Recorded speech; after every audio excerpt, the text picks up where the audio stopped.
Il y a quelques années de là, j'avais rencontré une Géorgienne sur les réseaux et en fait, avec le temps, on s'était rapproché avec cette fille-là. Et donc, à force de parler, etc., elle commençait à me raconter des trucs. Et en fait, un jour, elle m'a dit que elle était bipolaire, mais genre vraiment diagnostiquée bipolaire, la vraie maladie, etc. Bon, je me dis ok et tout, enfin, aucun problème, tu vois. Bref, elle me raconte des trucs, etc., etc. Et en fait, un jour, elle me raconte qu'elle s'est disputée avec sa meilleure copine.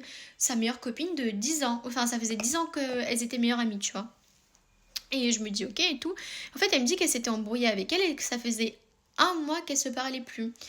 Je dis ok, bah j'espère que ça va s'arranger. Et en fait, un jour, elle avait été invitée à l'anniversaire d'une copine qu'elles avaient en commun.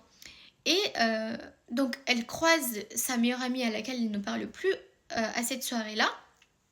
Et, et je crois. Et en rentrant, en fait, elle lui envoie un message à sa meilleure amie. La fille avec laquelle moi je parle, elle envoie un message à sa meilleure amie. Donc sa meilleure amie, elle lui répond, elle lui dit écoute, s'il te plaît, viens, on parle pas de ça, donc de la dispute aujourd'hui, mais promis, demain, je t'enverrai un message. Et la fille avec laquelle je m'étais rapprochée, moi, elle commence à m'envoyer des messages, elle commence à péter un plomb en mode ouais, comment elle ose me dire des trucs pareils, je sais pas quoi, ça fait un mois qu'on est en dispute, moi je veux régler le truc, elle veut pas. Je lui dis mais on sait pas la journée qu'elle a passée, attends, demain, si elle t'a dit qu'elle t'enverra un message demain, c'est qu'elle t'enverra un message demain. Vous n'êtes pas amis pour rien. Bref, elle commence à péter un plomb et de là, elle commence à me dire un truc et je vous jure, ça m'a tellement marqué. Je crois que je l'ai bloqué au bout de 2 jours parce que, en fait, j'arrivais pas à passer outre. Et en gros, elle m'a dit ouais, de toute façon, je vais commettre un sui.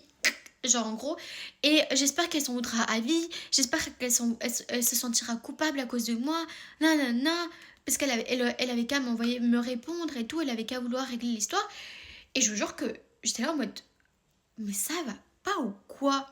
Et en fait, moi, dans ma tête, je me suis dit, elle est capable de penser, elle est capable de faire un truc pareil à sa meilleure amie.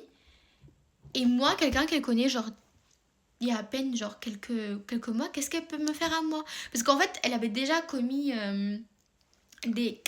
qu'elle avait pas... je sais pas si ça se fait de dire qu'elle avait pas réussi, mais qu'elle avait raté en tout cas. Et le fait qu'elle dise ça, en fait, je me suis dit, mais elle en est complètement capable. Bref, je l'ai bloquée de partout au bout de 2 jours. Elle comprenait pas pourquoi et tout.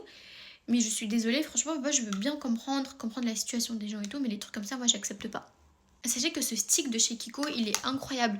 Moi je l'utilise comme fard à joues, fard à paupières et des fois rouge à lèvres. Du coup, les filles, gardez bien en tête une chose, c'est que quand une personne ou une fille, bref, peu importe, quand une personne parle d'une autre personne en mal en votre présence et quand la personne elle dit pouvoir faire des choses horribles à une autre personne, sachez qu'un jour cette personne là elle vous fera la même chose.